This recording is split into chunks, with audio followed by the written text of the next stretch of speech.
fellow Toastmasters, I guess. So tonight I'm going to go over quickly a few speeches I've done in the past few years, and hopefully from this you're going to see a big picture. So some of you, but not all of you, saw maybe a few years ago I did speeches on Black Lives Matter in different cities, how the shootings of mostly young black men had caused a lot of public anger. We saw it in St. Louis, we saw it in Baltimore.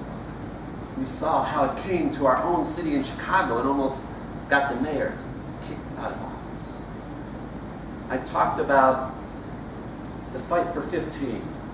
Back when I talked about it, no one in this room even knew about it. The Fight for 15, how mostly minimum wage workers, service workers, non-union workers like myself were struggling to get more money than they were being paid.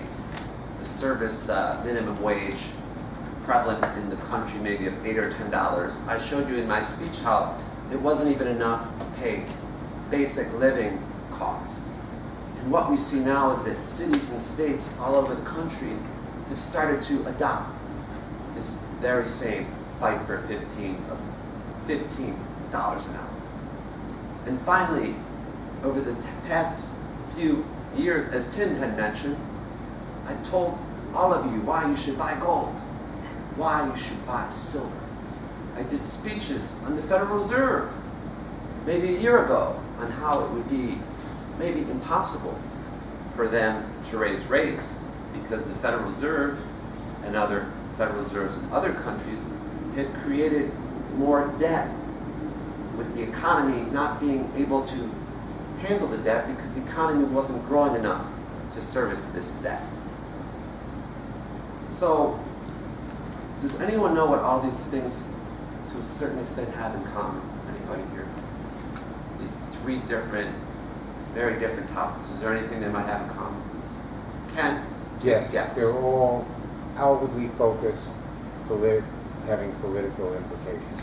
Well, kind of, but not really.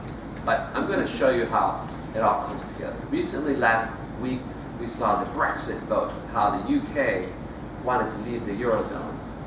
Most of us here, we don't follow too much, but maybe a little bit. But most people thought, political analysts, that the UK would vote to stay in the Eurozone because basically we all have pretty good jobs here and the economy for us seems to be doing pretty well, and most people assumed here, well, why would they rock the boat? UK, they're a strong country, the Euro seems to be working fine. Everyone assumed they would stay, but what happened was the citizens of the UK shocked the whole world and decided to leave the UK. And immediately financial markets went crazy. There was talk in the Wall Street Journal and different papers and on the TV how no one had predicted this thing and financial catastrophe was upon us. So some of you may be thinking over the past year or two, what's going on in the whole world? The Black Lives Matter, the Fight for 15, people are protesting every day, the financial markets, they're going nuts. What's going on? Why is the world reacting this way? Well, in my personal opinion, the reason why all these seemingly unrelated different things are related is because of the economy. Now, as I mentioned before, most people here, I would say, if you're in the top 10%, you have good jobs, but in the Black Lives Matter and the Fight for 15 and the Federal Reserve, gold and silver, what all these things show in their own way in the overall economy is that over the past 30 years, there's been a trend for the middle and low wage workers, the middle class has been shrinking, not that just in the US, but in the UK and most developed countries, and the rich have been getting richer, and recently there was an article in the Wall Street Journal, it's not just the 1%, it's the top 10%.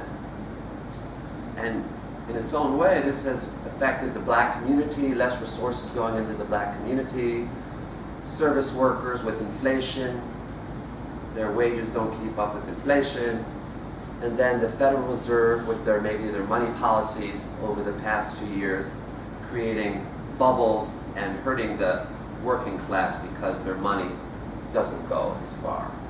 So this is what I think is going on. Now, because my speech here is limited to 5 to 7 minutes, this is just my first installment. In my second installment of my speech, I will give you solutions to each and every one of these problems. So hopefully, if you come to the next meeting, you will see some of the things I have to offer to address some of these problems. Thank you.